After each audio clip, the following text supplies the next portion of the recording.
Welcome to A square में आपका स्वागत है।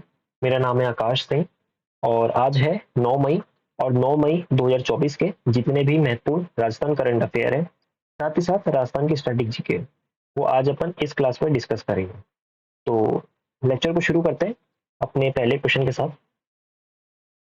हाल ही में नाक से अलगोजा बजाने के लिए किस प्रसिद्ध कलाकार का नाम इंडिया बुक ऑफ रिकॉर्ड में दर्ज किया गया है? इंडिया बुक ऑफ रिकॉर्ड में दर्ज किया गया है। तो बात करें कौन है अलगोजा वादक, वो है अपने रामनाथ चौधरी। कौन है? रामनाथ चौधरी। रामनाथ चौधरी की बात करें कि इनको ये रिकॉर्ड जो है किस लिए हासिल हुआ है, तो इन्होंने पूरे 5 मिनट 5 सेकंड तक जो है अलगोजा वादन किया था। याद रहेगा? ठीक है। और बात करें, रामनाथ चौधरी जो है ये भारत के ही नहीं विश्व के एकमात्र नाक से अलगोजा बजाने वाले वादक हैं। नाक से अलगोजा बजाने वाले वादक हैं, विश्व के एकमात्र। ठीक है। बात करते हैं जहूर खां मेवाती की। जहूर खां मेवाती का संबंध किस वाद्य यंत्र से है? जहूर खां मेवाती का संबंध है भपंग भपंग वाद्य से। भपंग वाद्य से। साकर खां मांगड़ियार का संबंध जो है किस वाद्य यंत्र से है? साकर खां मांगड़ियार का संबंध है कमाइचा से। याद कैसे रहेगा? कमाइचा। कर तभी देता है कोई जब वो कमाएगा, ठीक है, तब उसके पास पैसा आएगा तो कर देगा, तो कर याद रखना, कमाइचा। हरिप्रसाद चौरसिया का संबंध जो है वो, उनका संबंध किस वाद्य यंत्र से है? तो हरिप्रसाद चौरसिया का संबंध है बांसुरी वादक। हरि जो है किशन जी, वो बांसुरी बजाते थे, तो हरि याद रखना, हरिप्रसाद चौरसिया बांसुरी। पुरुषोत्तम दास का संबंध है पखावज वादक से। पखावज वादक पुरुषोत्तम दास, ठीक है, इनको पद्मश्री भी मिल रखा है।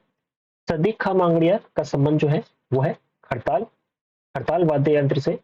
याद रखना, साकर खां मांगड़ियार साकर खां मांगड़ियार जो है इनका संबंध कमाइचा से है, लेकिन सदीक खां मांगड़ियार जो है इनका संबंध खड़ताल से है।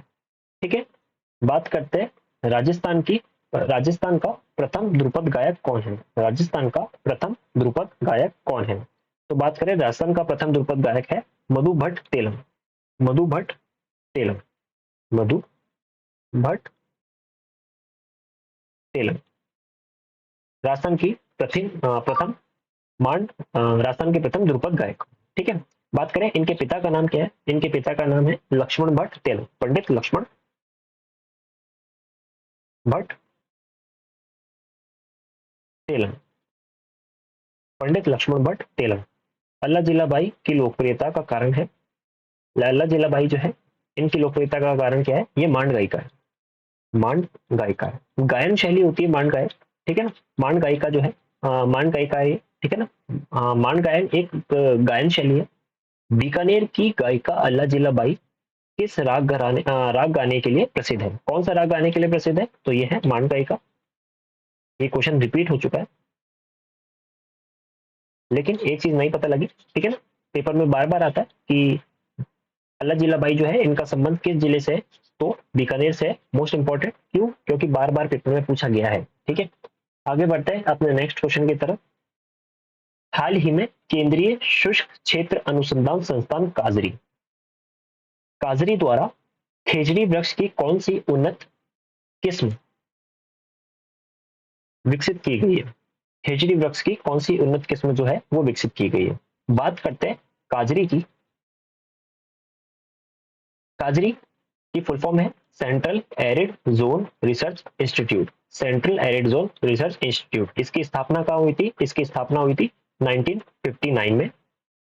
और कहाँ हुई थी? वो हुई थी जोधपुर में। तो इसका काजरी है कहाँ पे? जोधपुर में है, और स्थापना 1959 में हुई थी। इसने हाल ही में खेजड़ी वृक्ष की कौन सी उन्नत किस्म विकसित की है? वो है शोभा। तो अपना करेक्ट ऑप्शन हो जाएगा ऑप्शन बी, शोभा। ठीक है। बात करें खेजड़ी की। खेजड़ी जो है इसको राजस्थान में रेगिस्तान का गौरव, रेगिस्तान का गौरव कहते हैं। और और क्या कहते हैं? और किस नाम से जाना जाता है? तो जाना जाता है थार थार का कल्प वृक्ष। थार का कल्प वृक्ष के नाम से भी जाना जाता है खेजड़ी को। ठीक है। और बात करें इसका वैज्ञानिक नाम क्या है खेजड़ी का, खेजड़ी का जो है वैज्ञानिक नाम क्या है, तो वैज्ञानिक नाम है इसका progressive cineraria, progressive cineraria most important, progressive cineraria कई बार पेपर में पूछा गया है, प्रोसेसिव सिनेरेरिया। ठीक है, और बात करते हैं जो खेजड़ी है इसको किस वर्ष राज्य वृक्ष का दर्जा मिला है, किस वर्ष जो है राज्य वृक्ष का दर्जा मिला है, तो ये मिला है 1983 में। ये भी इंपॉर्टेंट है, याद रखना 1983 में राज्य वृक्ष का दर्जा मिला है। और बात करते हैं एक आंदोलन हुआ था जिसका नाम है चिपको आंदोलन। चिपको आंदोलन किस वर्ष हुआ था, चिपको आंदोलन जो है ये हुआ था 1730 में। कहाँ हुआ था, जोधपुर में ही हुआ था। और जोधपुर में कौन सा गांव था, खेजड़ेली नामक जो है गांव था। और इस ये आंदोलन किसने शुरू किया था, ये किया था अमृता देवी बिश्नोई द्वारा।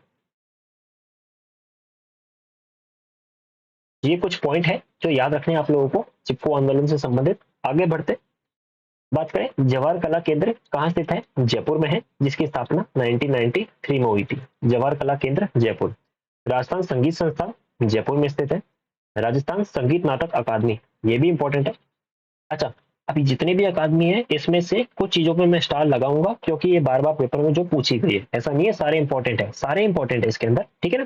पर कुछ मोस्ट इंपॉर्टेंट है जिस पे स्टार लगा रहा हूँ वो तो याद रखने ही रखने, ठीक है। राजस्थान संगीत नाटक अकादमी। और अच्छा, इसके अंदर मैं जितने भी क्वेश्चन लेकर आता हूँ, जितने भी पॉइंट्स लेकर आता हूँ, सारे ही मोस्ट इंपॉर्टेंट होते हैं, किसी न किसी पेपर में आ रखे होते हैं, ठीक है, तो सारे याद रखने।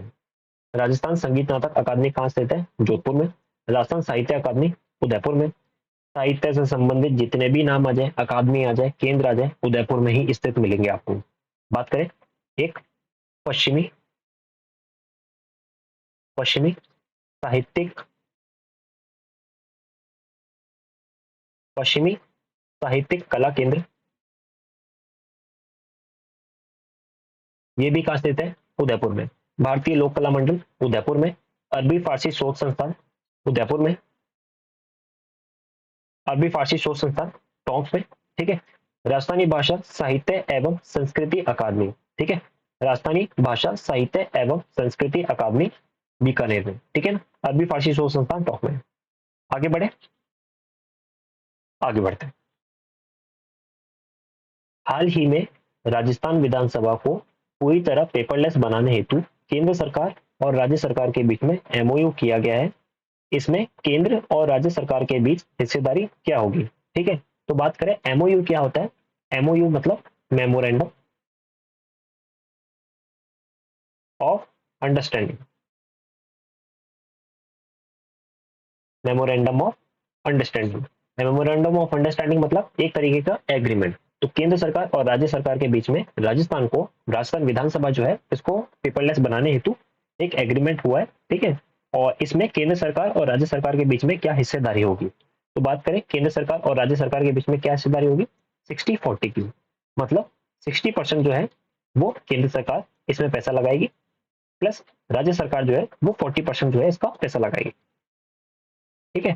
सभी जितने भी राजस्थान में विधायक होंगे विधानसभा में, उन सभी विधायकों के लिए जो है एक कंप्यूटर स्क्रीन जो है वो लगाई जाएगी, कंप्यूटर स्क्रीन जो लगाई जाएगी। अच्छा, ये सारा काम अब ऑनलाइन होगा, जी बिल्कुल, जी बिल्कुल, ये सारा काम ऑनलाइन होगा। इसके लिए एक ऐप भी बनाया गया है जिसका नाम है नेशनल ई विधान ऐप, नेशनल ई विधान ऐप। आगे किसी न किसी पेपर में इस ऐप का नाम जो है जरूर छपने वाला है, नेशनल ई विधान ऐप का, या फिर इसको नेवा के नाम से भी जाना जाएगा, जिसका नाम है नेशनल ई विधान ऐप, ठीक है। तो नेवा या नेशनल ई विधान ऐप याद रखना। आगे बढ़ते हैं। किस वर्ष में राजस्थान सूक्ष्म लघु और मध्यम उद्यम नीति जो है वो मध्यम उद्यम नीति जो है वो लागू की गई थी। इसका मतलब क्या होता है, माइक्रो स्मॉल और मीडियम एंटरप्राइज, सूक्ष्म लघु और मध्यम उद्यम नीति, ठीक है। माइक्रो स्मॉल और मीडियम एंटरप्राइज मतलब कि जितने भी छोटे व्यापार होते हैं, भले से वो कोई छोटा व्यापार लघु उद्योग जो है वो सारे इसके अंदर एमएसएमई में आते हैं, ठीक है। बात करें एमएसएमई नीति जो है राजस्थान में कब लागू हुई थी, इसको एमएसएमई नीति के नाम से याद रखना, ठीक है ना। एमएसएमई नीति, MSME micro small medium enterprise, micro small medium enterprise नीति जो है राजस्थान में कब लागू हुई, तो वो लागू हुई थी 2022 में, ठीक है। किस शहर में इंद्रप्रस्थ औद्योगिक क्षेत्र स्थित है, ठीक है, औद्योगिक इंद्रप्रस्थ औद्योगिक क्षेत्र स्थित है कोटा में। कहाँ स्थित है, कोटा में। मिशन निर्यातक बनो राजस्थान में किस वर्ष प्रारंभ किया गया, 2021 में। मिशन निर्यातक बनो राजस्थान में किस वर्ष लागू किया गया, प्रारंभ किया गया, तो वो 2021 में। मेवाड़ टेक्सटाइल मिल अवस्थित है, मेवाड़ टेक्सटाइल मिल कहाँ स्थित है, तो ये स्थित है भीलवाड़ा में, भीलवाड़ा। भीलवाड़ा को टेक्सटाइल सिटी ऑफ इंडिया भी कहते हैं, टेक्सटाइल सिटी, टेक्सटाइल सिटी के नाम से भी जानी जाती है भीलवाड़ा। भीलवाड़ा जो है टेक्सटाइल सिटी के नाम से जानी जाती है। किस वर्ष में राजस्थान की पहली कपड़ा मिल, कृष्णा मिल, इंपॉर्टेंट, राजस्थान की पहली कपड़ा मिल कौन सी है, कृष्णा मिल, कहाँ स्थित है, ब्यावर में स्थापित की गई थी। तो राजस्थान की पहली कपड़ा मिल जिसका नाम है कृष्णा मिल, जो कि ब्यावर में स्थित है, स्थापित की गई थी 1889 को, 1889 को। राजस्थान में पहला सीमेंट उद्योग 1916 में, किस वर्ष 1916 में कहाँ स्थापित किया गया था, तो ये कहाँ स्थापित हुआ था, ये अभी रिसेंटली पेपर में पूछा गया था कि पहला सीमेंट उद्योग जो है, पहली सीमेंट फैक्ट्री राजस्थान में कहाँ स्थित है, तो पहली सीमेंट फैक्ट्री जो है वो है लखेरी, लखेरी आया था ऑप्शन में, लखेरी। और कहाँ स्थित है लखेरी, बूंदी में, लखेरी बूंदी में, याद रखना है, ये मोस्ट मोस्ट इंपॉर्टेंट लगा लो। राजस्थान की पहली सीमेंट फैक्ट्री 1916 में बनी थी, कहाँ स्थित है, लखेरी बूंदी में, लखेरी बूंदी। आगे बढ़ते हैं अपने नेक्स्ट क्वेश्चन की तरफ। राजस्थान का छठा अंतरराष्ट्रीय स्तर का synthetic synthetic athletic track, synthetic athletic track किस जिले में बनाया जाएगा, तो राजस्थान का पहला सिंथेटिक एथलेटिक ट्रैक जो है वो कहाँ बनाया जाएगा, जयपुर में। कहाँ बनाया जाएगा, जयपुर में।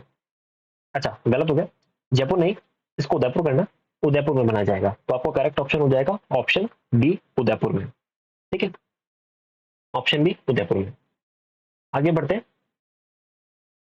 कुछ प्लेयर के नाम देख लेते हैं, इनका संबंध किस खेल से है।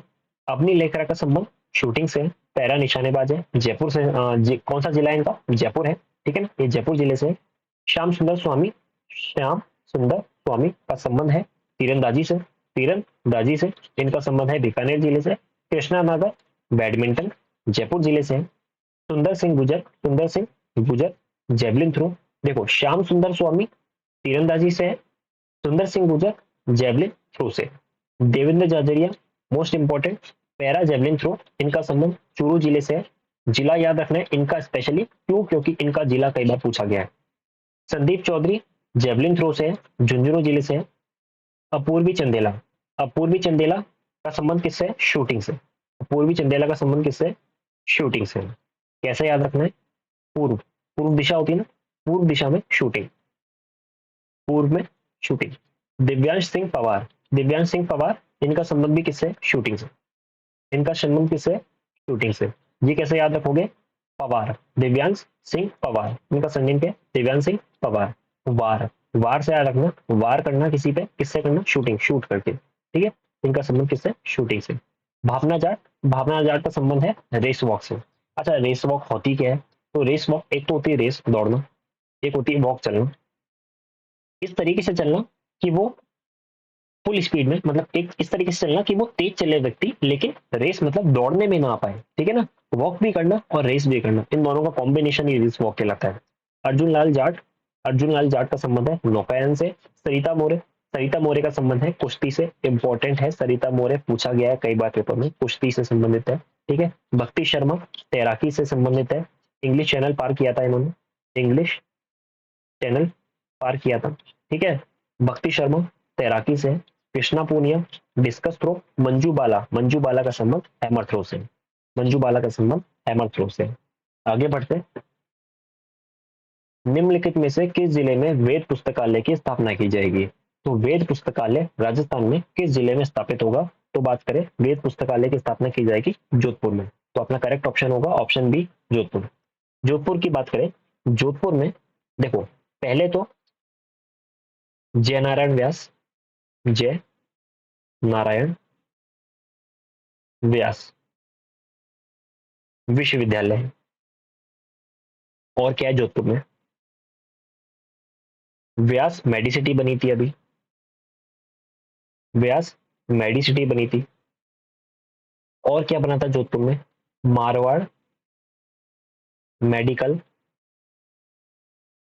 यूनिवर्सिटी बनी थी। मारवाड़, इसको एमएमयू भी कहते हैं, मारवाड़ मेडिकल यूनिवर्सिटी बनी थी। और क्या बना था जोधपुर में? Rajiv Gandhi fintech university, Rajiv Gandhi fintech university बनी थी।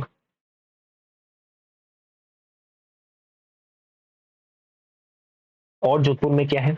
जोधपुर में है सर्वपल्ली राधाकृष्ण आयुर्वेद विश्वविद्यालय, आयुर्वेद विश्वविद्यालय।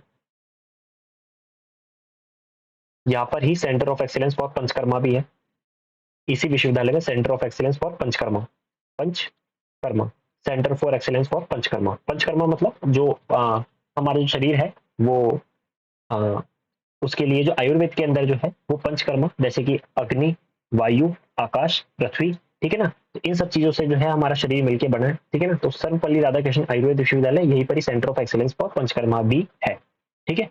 और क्या है जोधपुर में? अपन ने पढ़ रखा है पिछले प्रीवियस वीडियो में भी और अभी भी पढ़ा था, एक काजरी है, काजरी,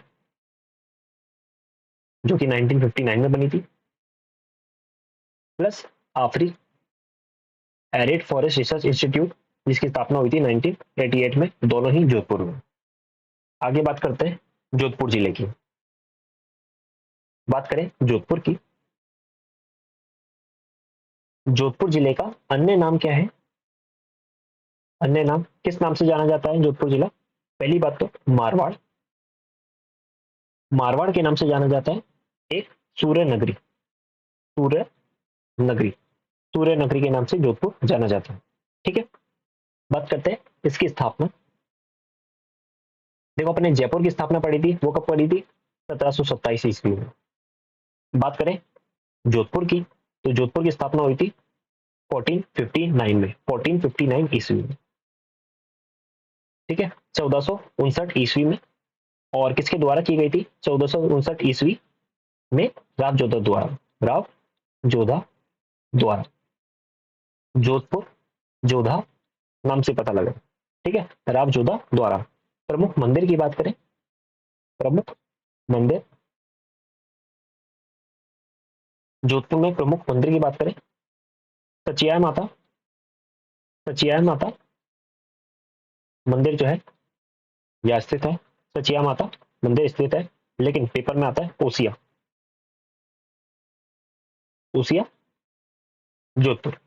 अगर जोधपुर ना लिखा है तो ओसिया भी करेक्ट है, ठीक है ना, क्यों? क्योंकि जोधपुर में ओसिया में स्थित है। ओसिया याद रखना, सचिया माता मंदिर कहाँ स्थित है? ओसिया जोधपुर।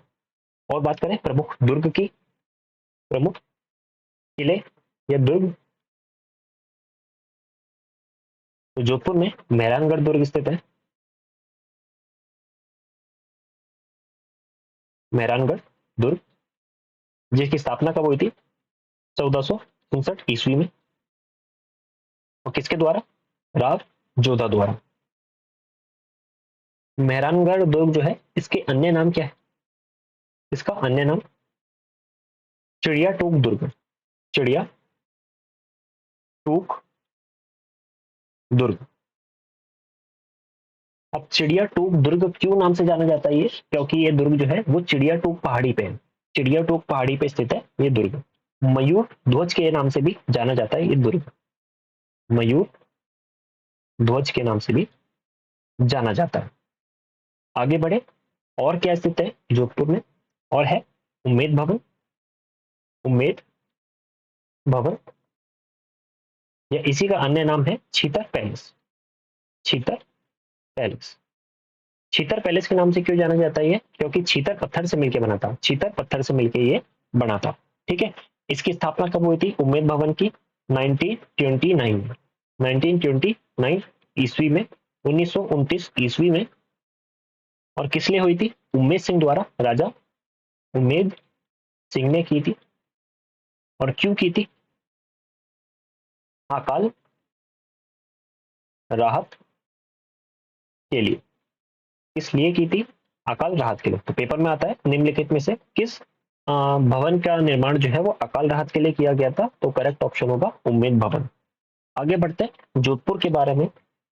जसवंत थड़ा, मोस्ट इंपॉर्टेंट, जसवंत थड़ा मोस्ट इंपॉर्टेंट। क्या चीज जसवंत थड़ा के बारे में कि इसका निर्माण जो है वो किसने किया था। तो जसवंत थड़ा का निर्माण जो है वो किया था जसवंत सिंह ने, नहीं, जसवंत सिंह की याद में उनके पुत्र सरदार सिंह द्वारा,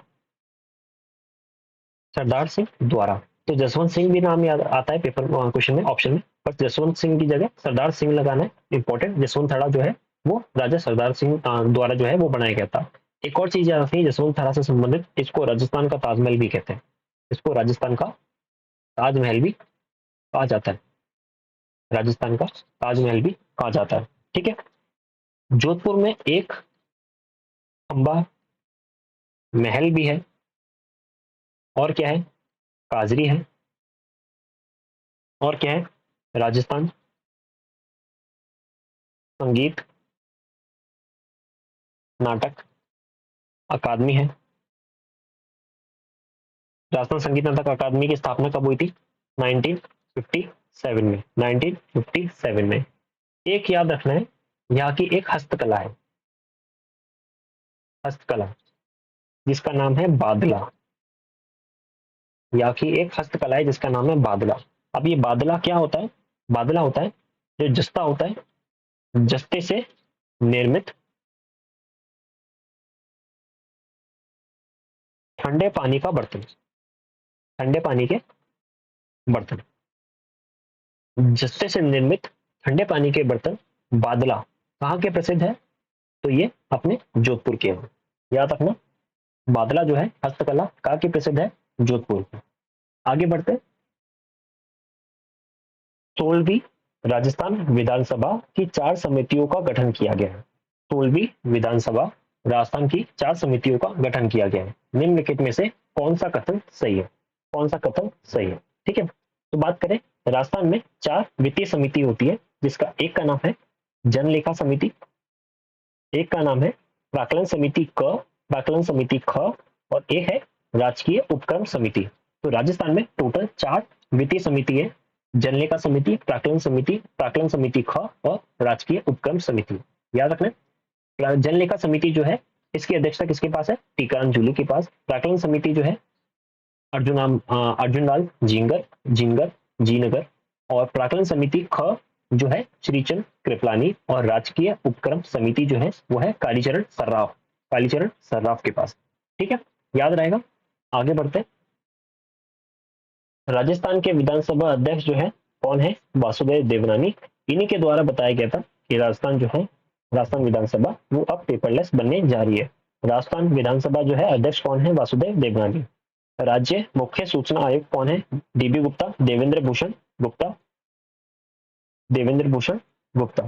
राजस्थान के मुख्य सचिव कौन है, सुधांश पंत। राजस्थान के मुख्य न्यायाधीश मनिंदर मोहन श्रीवास्तव, एम श्रीवास्तव। महाधिवक्ता राजस्थान के वकील कौन है, वो है राजेंद्र प्रसाद गुप्ता। निर्वाचन आयुक्त कौन है, मधुकर गुप्ता राजस्थान के डीजीपी कौन है, उत्कल रंजन साहू। राजस्थान के डीजीपी कौन है, Utkal Ranjan Sahu. I hope you like the session. आज की वीडियो के लिए इतना ही, धन्यवाद।